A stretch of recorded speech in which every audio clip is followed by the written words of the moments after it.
You have 1 hour to get your daughter. All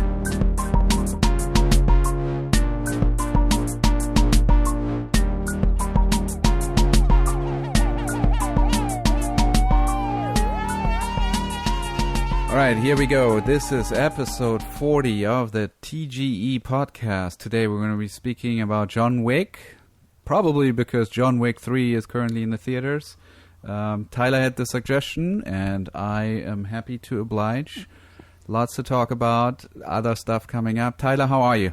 Good, and if anyone ever doesn't like our suggestions, please feel free to make some of your own. We are more than happy and often have the best time looking at clips that are suggested by our listeners. And if that's you, thank you so much for listening to the podcast. Thank you for telling your friends about it. We appreciate how the word is spreading, how we see the listens growing from week to week. It's a very cool community to be a part of. We appreciate all the feedback, etc., etc. If you like what you're hearing, subscribe on iTunes, Spotify, Stitcher, whatever you're listening to your podcasts on.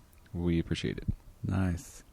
So last week we talked about Veep, and we kind of have a little surprise. What happened, Tyler? Well, last week Sven wanted to do a different show. I'm just kidding. We decided to do Veep because of the finale, even though in that same podcast we made an ode not to try to be too trendy, although now we're just being as trendy as possible. But I think it works and it fits with the films that we're doing. And what happened is that we made a vow to always mention the editor, which we didn't in the very same podcast. And Sven got an email from the editor of Veep. Not a bad one. That's right. Roger Nygaard. I don't know why you're asking me what happened. I'm like the secondhand source on all this. I don't know. I was just handing it off so I can find the email, which I just did. So the editor of Veep, Roger, emailed us and said, hey guys, I enjoyed your forensic of the opening Veep scene from season 7. If you want to have some of your questions answered, feel free to give me a call. I'll tell you all the secrets. On or off podcast. Roger Nygaard, editor. So, of course, I emailed him back and said, yes, we would love to have you come on to the podcast and talk about Veep and some of the stuff that we probably did get wrong, and now we have to eat our words. But we did, I did say, I bet you money that a certain part of this scene was actually written differently. So I'm really curious to find out if that's true. And he also is currently working on Curb Your Enthusiasm. So we'll have a chance to talk about that as well, hopefully. Yeah, a lot of shows we have wanted to lift the veil back in terms of the way that they're put together for the comedy. And you think we're going to be eating word? Well, I want to undersell it so that if for any reason we got anything wrong, well, we can own up to it. Right, but I don't think this is like a cold case. This isn't a Forensic Files podcast. And also, I noticed you didn't say his last name again, just to add to the pain. But I think it's going to be, it's Roger Nygaard, and he has like a really cool career. He's worked on all kinds of really amazing stuff, so it's going to be really fun and exciting to talk to him. It's going to be a little bit different for this show, so we're not sure exactly what form it's going to take, but we're going to talk to him, I think, this coming weekend, and then we'll kind of see whether that's going to be the episode for that week or if we want to do something a little different with it or what shape it's going to take. So we will keep you posted. So next week you'll be hearing that or another traditional episode as we kind of cut that one together. Very good. Are we going to make him look at a clip? Are we going to make him look at a scene from Titanic and tell us? Well, I would definitely like to keep up this idea that we're looking at some specifics and talk about that, not just general stuff, which can be really interesting in this case as well, how he went from, I saw he was a documentary filmmaker, did Trekkies, which I actually did see the premiere when it came out as a journalist, and how he sort of made that transition. So I'd be very curious to find out how his career went and how we can mirror that. Yeah, and how it's still continuing. Because it sounds like he's, like many people, wears multiple hats. Yeah, he still works on documentaries. He shared the current project that he's working on with me, which is really cool as well. Very cool. So we can look forward to that. One other thing to touch on is that last night was the Game of Thrones finale, and Meghan McCain on The View has come under fire this morning for just openly talking about the final episode and giving away all the surprises, the spoilers on live television. And said, why do I have a card that says talk about the finale if I'm not supposed to talk about the finale? So she blamed the producers. But it really made me think about the complaints I got about not giving away any Game of Thrones spoilers when we talked about it. Now I'm feeling pretty good about it, Sven. Yeah. Pretty good. Yeah, we got flagged for having no spoilers in the episode. She got flagged for spoiling the episode. Interesting. I guess you get flagged. And as we learned from the finale, no one is ever going to be happy, no matter what. Well, how was it? I didn't watch it. I haven't watched anything since the Dark Night, which you call the Battle of Winterfell, and the Long Night. The Long Night. I thought it was dark. Anyway, I read that some people are petitioning that they should redo the season or something. Is this serious, or is this just a small fraction of the fans? I think it's 1 million to 1.5 million people have signed before the final episode even aired, signed a change.org petition asking for the final season to be rewritten and refilmed. But I just think is hilarious. Yeah. On so many levels. Well, mostly just because it wasn't even out yet. It wasn't over. And it's just, I don't know, I think that it's amazing how reaction fuels so many things nowadays. Right. Some good comes of that, and some it's like, just beware the power of this weapon. Nice. Well, it's an opportunity for HBO to make some more money, so maybe they should do it. Maybe this is the first time that a season will be completely redone. Well, I don't know. I mean, I joked out with Bohemian Rhapsody, like just remake it. That's what the name of the game is, right? Remakes, redos. Someone will do it. Yeah. Why? I mean, I think maybe that was all part of the strategy. Was kind of, and they still have to wait for George R.R. Martin to finish it. I don't. I have my opinion, but I don't want to share it because I don't want to get attacked from one side that will completely disagree. Okay. So I will save it. Because I'm afraid, Sven. I don't want us to have to re-record this episode. Being 50% of a podcast, don't you think you need to have an opinion about everything and share it? I'm going to try not having any opinion. Okay. And see how that goes, because it seems like that's what's being asked of the world. No, I don't know. I don't think I'm attached enough to the show to publicly state my opinion, but there were, much of it I found fulfilling, and I also especially enjoyed the characters laughing out loud at the way I thought the show was going to go. They stated it and then all laughed out loud at it, and I was like, oh, that's pretty cool. Very cool. All right, good stuff. Interesting times to be living, to be alive, where you witness Game of Thrones, the most important show in the universe. I'm kidding. Like I said, I only watched one episode this season, and that's because it was part of a podcast. Otherwise, I wouldn't have watched it. But I'm really excited about John Wick. God. This is a great segue into what we're going to be talking about today. Tyler, you picked this film. When was the first time you heard about this movie, the original? When I heard it? I mean, it came out in 2014. So you went straight to the theater. I saw a trailer promo. No, I did watch it. I guess there's people that are just finding out John Wick existed because of the kind of growing success of it. Right. With the third one. And I saw it. I'd heard about it and heard it was great, et cetera, and, kind of knew the plot and was like, okay. And then I watched it on video. But I think that goes to the whole thing to show you how streaming, even with the Avengers films, we see with so many TV shows as well, really kind of helps build an audience for things that are currently going. So now it's kind of in a weird way through Netflix and wherever John Wick is being viewed, it's building this additional audience for when a new one comes out. Yeah, more people are primed to see it. Now, if I had time this weekend, I would have seen it. Right. I just didn't. And I haven't seen the second one. I've only seen the first one. And I don't think it's going to be the last one. First one is kind of a sleeper, the way that it came out and became a success. I thought so, but looking a little bit at the box office of it, I was surprised. I mean, it did really well, I think, for like a movie like this, and I really wish there were more movies kind of operating in that price range, where if it makes $40 million, it's like, okay, cool, that was successful, because how much money do you people need?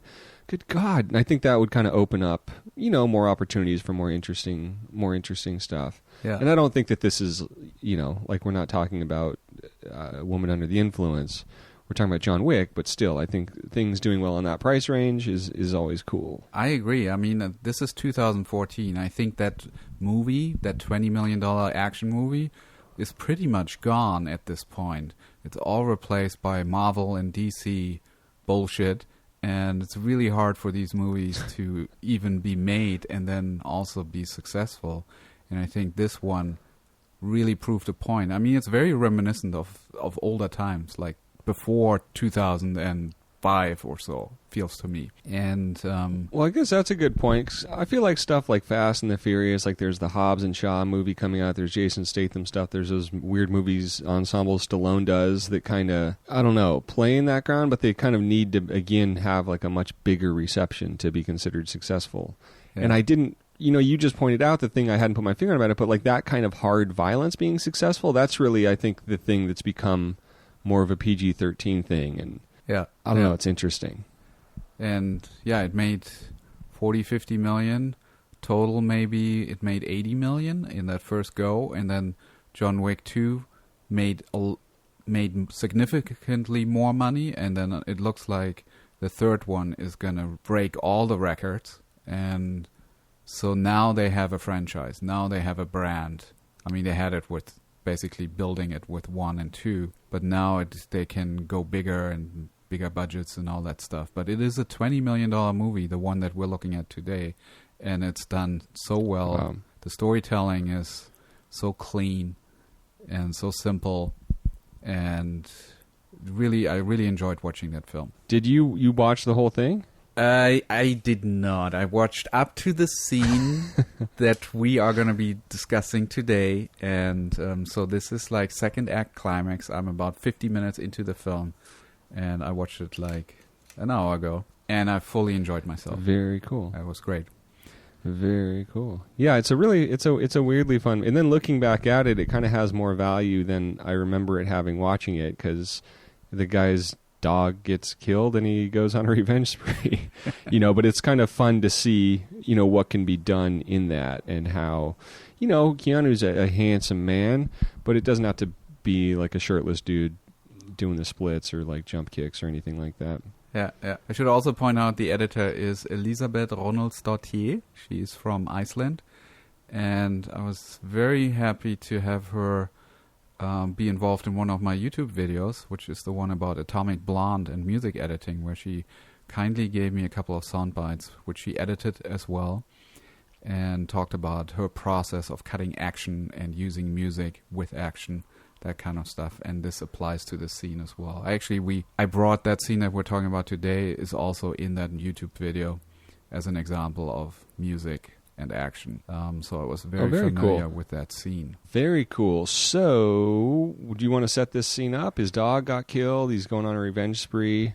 Yeah, I would like to set up the also, movie. The whole Fortnite tie-in, with John Wick is, I think, the real mark of success, is that the last #1 movie was Avengers, and now John Wick has a Fortnite tie-in, which I find hilarious. What is that? They went there with it. I'm not familiar with that. So Fortnite's the huge, like, billion-dollar highest grossing game ever. Yeah. Like 100 million monthly users minimum. And there's they did a tie-in with the Avengers a couple weeks ago, and now I saw that there's a John Wick one where you get to play in a John Wick suit. You can buy a John Wick character. Okay, I see. So there's an avatar, a John Wick avatar in there? Well, it's like a crossover where you get to, it's like a level that was created just to play as him. Gotcha. Like a challenge. Very cool. All right, so John Wick is a 2014 American neo-noir action thriller directed by Chad Stahelski, and written by Derek Kolstad. Stars Keanu Reeves, and we also have Willem Dafoe in there. It's the first installment in the John Wick film series. The story focuses on John Wick searching for the man who broke into his home, stole his vintage car, and killed his puppy, which serves as a memento of his recently deceased wife, played by Moynihan. Stahelski and David Leitch directed the film together, though only Stahelski was credited. And David Leitch is actually the director now of Atomic Blonde. So Elisabeth Ronaldsdottir and David Leitch, they sort of moved on, and they're still working together. Both of them, both directors are really stunt choreographers, stunt coordinators, and I believe they worked on The Matrix. Well, they also went on to doubles. do Deadpool 2. Right. They did Deadpool 2, and then I think the current directors of John Wick also worked on The Matrix in possibly the stunt capacity. Yeah. And, so the current John Wick movies are edited by Evan Schiff, and he used to be an assistant editor. Which is safe to say of every editor except for Sven and one other. No, I worked for an assistant editor for about 6 months. Okay, the film used fight choreographers and gun fu techniques from Hong Kong action cinema. It also pays homage to works such as John Woo's The Killer, Jean-Pierre Melville Le Cirque Rogue, and Le Samurai, and John Boorman's Point Blank and the spaghetti western films. Yeah, I could see that. I think it feels like that. The film was met with positive reviews, with critics calling it one of Reeves' best performances and one of the best action films of 2014. It grossed $88 million worldwide against a production budget of $20 million. And there are 2 sequels. There we go. That's the setup. Very cool. So what are we looking at? He's in a club. He's trying to kill a guy. The guy goes running through the club. We're not starting at the beginning of this clip. We're starting at about 3:46. Right. This clip is available on YouTube. We include a link in the podcast description. And we're going to start at roughly, what did you say, 3:30? 46? 3:30 is fine. 3:30. Let's go to 3:30, which is nice to see because there's a transition from one part of the club, which is like in the dungeons where there's a nice pool and the music is like easygoing. It's a female vocal. It sounds very relaxed. And then we go into the main area of the club, and it's like this techno-esque beating drum kind of stuff. And there's still a very interesting dynamic range to the action and the gunfight and the music. It's something to pay attention to. Yeah, that's what I was going to say, is that there's not a lot of quick cutting as I kind of remember the movie, remember the scene happening, but just the way that the action is choreographed with the lighting and with the sound design and music especially really give that kind of kinetic sense to it. Yeah, I agree. It's not cutty at all. All right, so I'm actually at 3:30. Okay, here we go. So we're in this, we're in the middle of a fight, but this is the segment where he's like in the pool area, and he's about to go upstairs and enter the main area. And here we go in 3, 2, 1.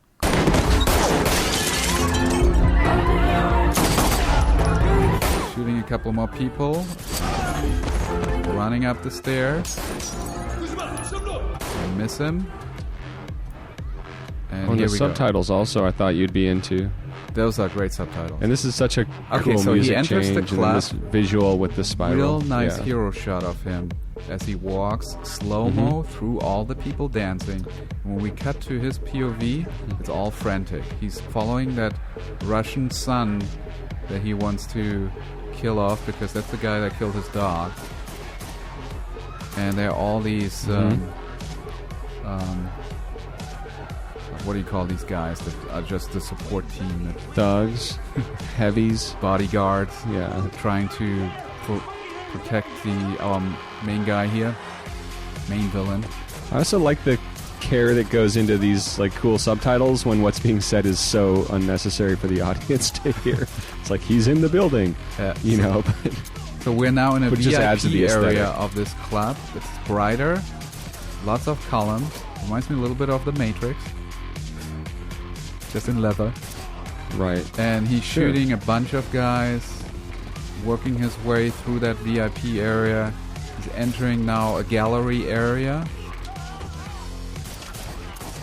Still gotta kill a couple more guys. Lots of shots in the head. Wow. Here we go. It makes you wonder if he has a no slow-mo thing in his contract for gunfight movies. So I just realized there's like no slow motion in John Wick. Yeah, so we're in the upper... give it distinction from The Matrix. Marquee area of the club. There's just an endless stream of bodyguards that just happen to come one by one, so he has enough time to kill them all off before another guy appears. like meandering around these columns. He still has eyes on our main villain, who's basically wearing just a towel. Big Russian dude, no hair. And just guns kill them just as quickly. And does he have a bulletproof suit in this? He does wear a vest, a bulletproof vest, and he just got shot down. Oh, gotcha. Just to his vest.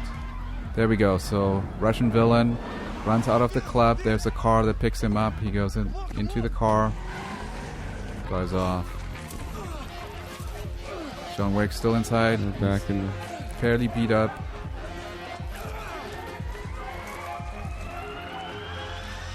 I'm not sure.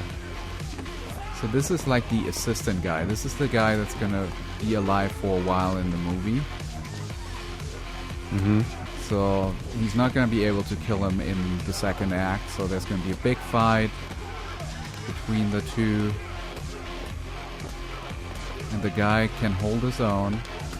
It's all fist fight at this point. And he's gonna lift him up in a second. I'm a little early. Okay, there's a bottle, and he hits the bottle on John Wick. Now he lifts him up, and he throws John Wick over the balcony onto the ground. This is a cut we should really talk about. Just a second. Okay. John Wick pulls a gun on him, and the assistant runs away. He didn't hit him, so he's going to be safe at this point. But I know eventually he's going to die. It's just the formula. John Wick steps out of the club. Phone rings. The Russian villain is calling him. And he tells him everybody pays a price in Russian. And that was the phone of the villain's best buddy that he killed off at the beginning of the scene. Nice. Wow. Good job, Sven. I didn't know that you were going to go so hard. You were so ready for this. Oh, yeah, baby. I'm pumped. So, what's with that scene? What's so great about that scene? Well, a lot of things. One of the things I was going to point out is it's another great example of a fun of, although we're calling it a scene, it's actually an extended sequence, and kind of having that awareness to reset the table when new scenes are beginning. So, for example, that really cool shot of him walking in front of that the spiral LED screen is just a good way of kind of it being set up to have that pacing break that we're now in a new scene. That's at 3:49. Basically. And yeah, 3:48. There's a couple cool points, stuff like that happens at where it's, it's not just, it's a huge thing. It goes on for a while, but there are actually different sections and kind of changing the pacing, the difficulty for him. I mean, it's all in the storytelling, all in the choreography, all in the action, but also in the editing, you kind of have to be aware of like when we're slowing down, when we're breathing, when we're upping the ante, when we're giving it a moment of pause, and just, I don't know, it's almost like editing comedy where you just have to know how much the audience can take and then when to stop. Yeah, exactly. You can't just go hit, hit, hit, hit. It just, you can't, like, it just doesn't hurt anymore. You need these moments where you build, you attack, and then you recover. And then you build again, and hopefully that second build is bigger than the first one. And you just do this roller coaster ride where you have moments where you can just catch your breath again before you have the next decline or the next plunge. Yeah, and he's getting more... Yeah, he's more tattered as we go from bit to bit too, getting a little more torn up. Then we see the full effects of it at the end. Yeah. I thought at 3:55, and overall it was interesting to note that his shot, his hero shot, as he's walking through the crowd and the cameras ahead of him, tracking him, that it's a slow-mo shot. That we really get this moment of him like eyeing his target and going for it. Powerful. I mean, it might, it's either slow-mo or it's just kind of the way that the strobe lights are kind of hitting, kind of gives it that added effect, but it's a slight slow-mo. Cool. It's not obvious, but when you look at it, it's probably 20 frames or something. Mm-hmm. Very cool. I mean, you can play with stuff like that, of course. But I don't know, strobe lights have an interesting effect. is all I will say. But we'll get to... Maybe we'll have that editor come spoil the truth. Nice. So, and again, if we actually broke down the pacing of the editing, I mean, it's pretty, a lot of these moments are working, especially because they're really paying out in, longer shots where you get to see the real action choreography. And something else that's kind of cool about this film is when, and a few others, is when the fight choreographers actually get to do the movie. Because this always happens on Hollywood films. It happens on every set I've been on where something is ornately rehearsed, sometimes for weeks and weeks and weeks. Everyone has everything down, but the minute you get on set, or even after you're on set, you're still rehearsing it the way that everyone planned. The director will, a lot of time, most often, for good reason, it just kind of starts changing. All that fight choreography kind of goes out the window a little bit in a weird way. So, as an actor, so everyone's adjusting at the last minute. And, it adds time. It creates issues, but ultimately leads to a good result. But this is kind of a fun example where that, there's so much preciousness in the action for this because it is the authentic vision of the fight choreographers. So to not really see those kind of get diminished by second unit or the director is always cool to get to see. Or the editing in this particular case. I feel the editing, we're never really cutting on the hit. We're letting the fight play out, and then when it's appropriate to cut to a different angle to just get a better view on it, that's when we cut. But it's not each hit is an edit. And this is really nice. And I don't know if it's because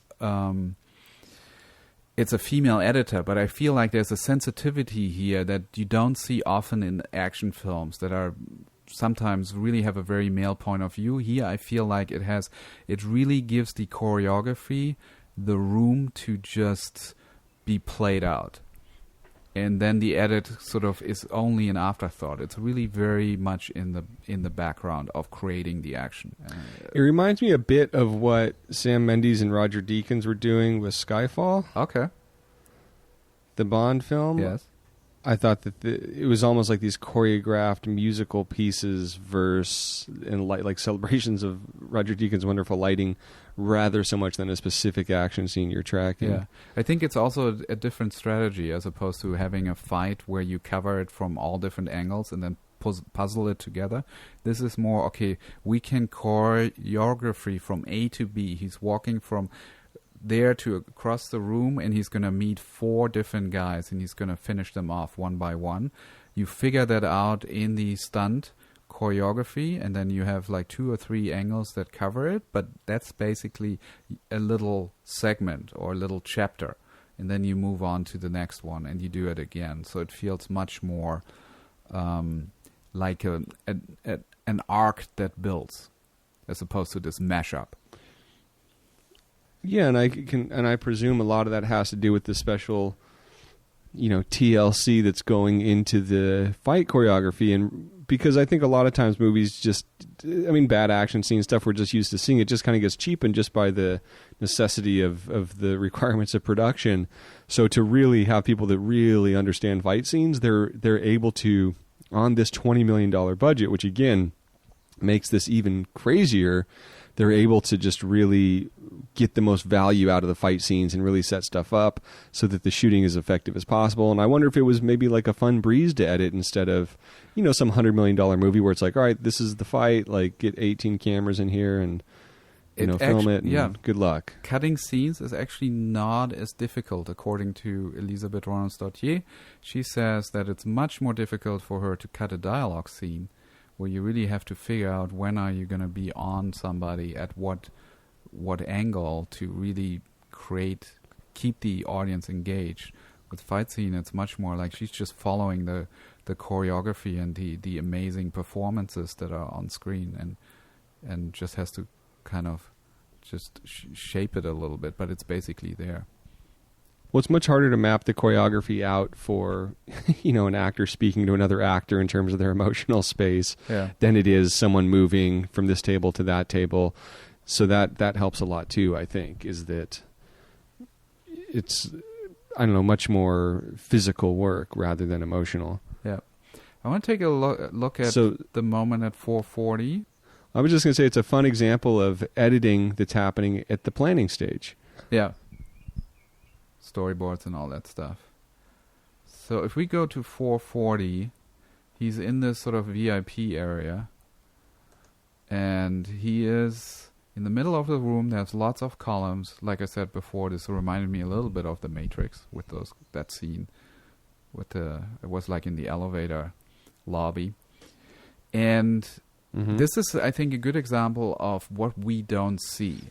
Like, we only see what's on camera, right? So we don't see what's behind the camera. We get an idea what's behind the camera because it's cutting back and forth. But he's sort of in the middle of the room. There's about 15, 20 feet to doors on either side. He walks in there, he shoots a guy, and then he needs to reload at 440. Then he turns back and he shoots a guy coming through the door, and then at 442 he turns around and he shoots another guy coming through the other door. Now, what we don't see, but if you really think about it, that guy had to have seen him as he was turned away from him and he's already like 15 feet into the room, and he decided not to shoot him. Like, he just walks up to the guy and wants to do what, right? What's the point? What he would really do in real life is he would see John Wick as he's turned away from him shooting the other guy, and he would just shoot him dead right there at that moment. But we don't question the logic of the scene because it's so happening so fast, and we don't see that guy coming through the door because that's not the angle that we're seeing. And if you really think about it, this is a clear moment where John Wick would have been fucked.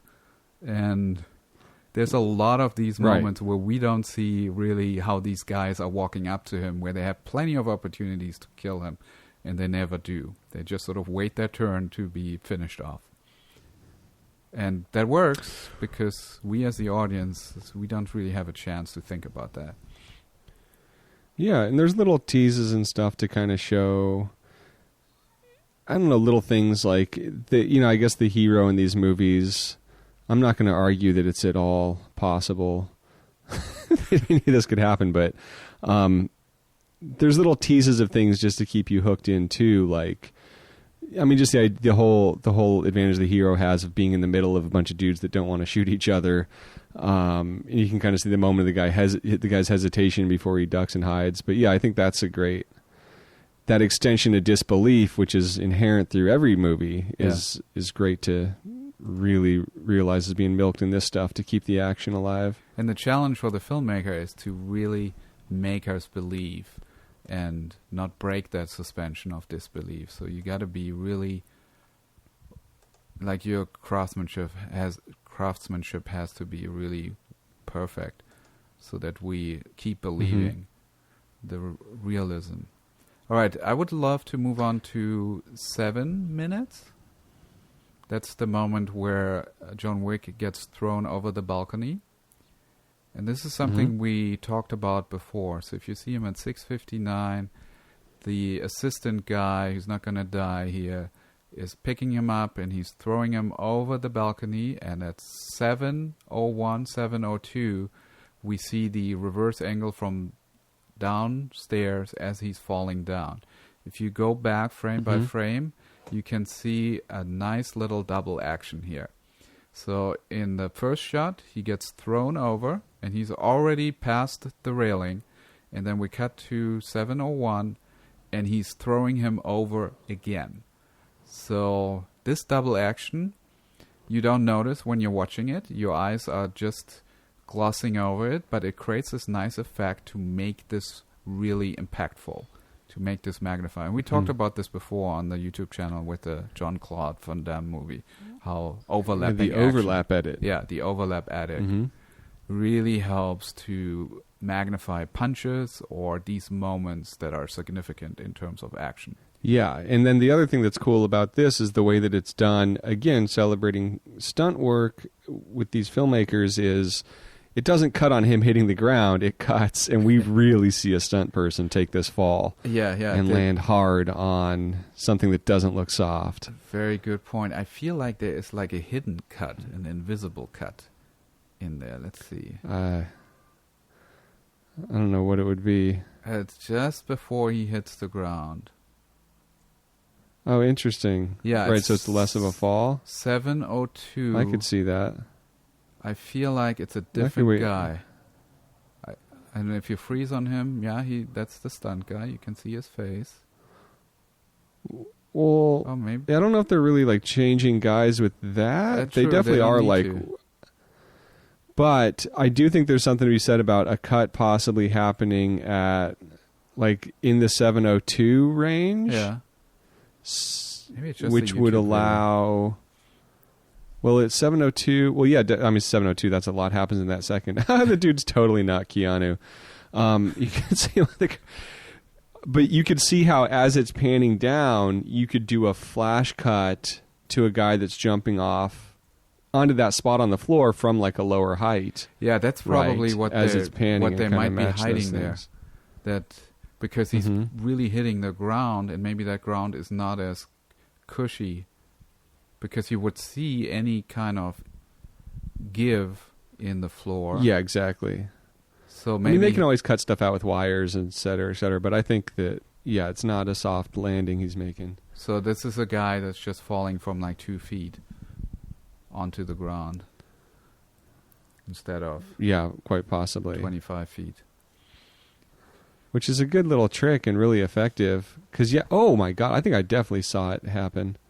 The cut, because they have the strobe thing too. Yeah, it's just hard to pinpoint it because so much happens with. Oh, I definitely see it if you watch it back a couple times. You can see it with the legs right there in like sort of different positions. Yeah. But the fun thing about doing the cut that way instead of matching it perfect is it kind of adds to the violence of it in a fun way. Yeah, and maybe they even had a shot without a pad on the ground. Oh, we could do this. We should recreate this for the channel. For the first 5 listeners that comment, we will throw you off a building.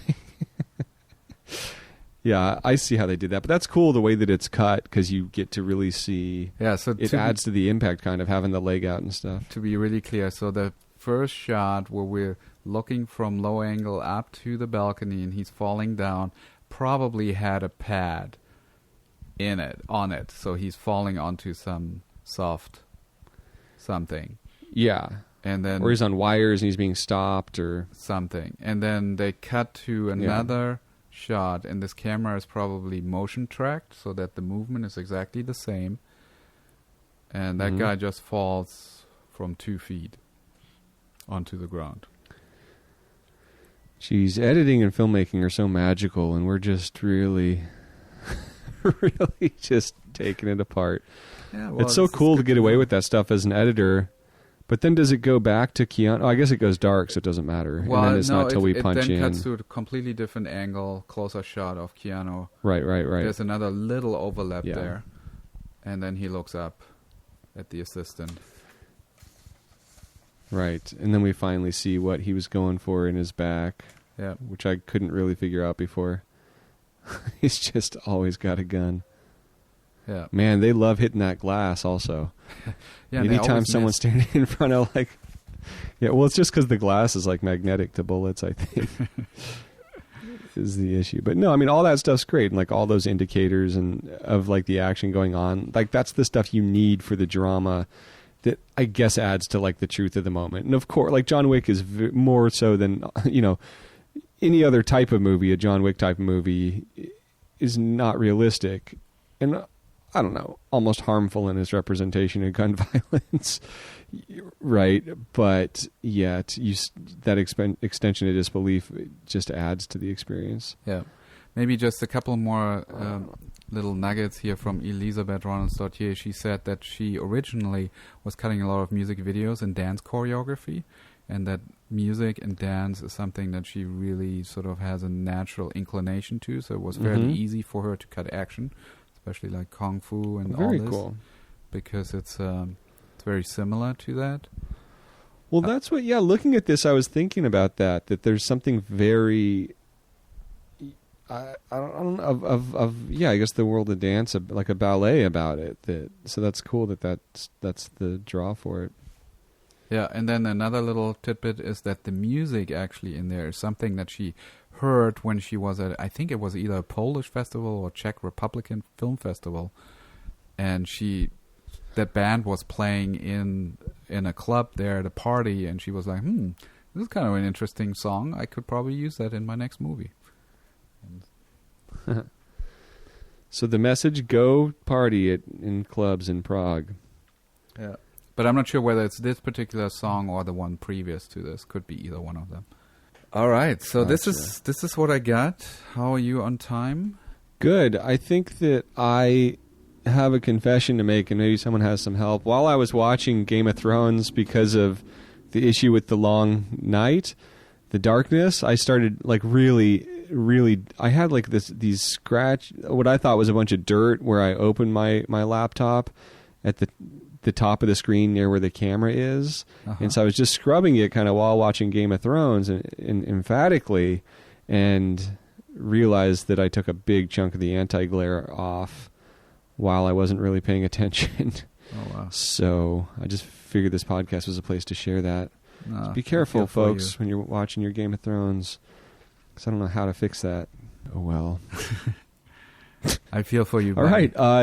Thank you to everyone for listening to the podcast. If you enjoy what you're hearing, please let your friends know. If you have worked on these films and you would like to dispel them, please send us an email. We're happy to talk to anyone, and we think that's going to be a fun new chapter of our John Wick saga. Yeah, and if you have any questions, by the way, any listeners to the editor of Veep and Curb Your Enthusiasm, please send them our way, and we'll incorporate them in the podcast. Sorry, continue. Hey, Sven, where does someone make comments for this podcast? thisguyedits.com/comment. Very cool. You could also find Sven on Twitter. You could access his Facebook page. You could check out his Patreon. It's all there. And I want to hear more about how the class is going. Yeah. If you like what you hear, and tell a friend. I think I might have already said that, but subscribe to the podcast. And thank you to Kurta for the music. A new album, I think, is dropping this week. And as Sven always says, happy editing. About tweakers. There's no sane zone, so put your head between the speakers. There's no sane zone, so put your head between the speakers. All right, we did it. Cool. We got it done in time, didn't we? With time to spare.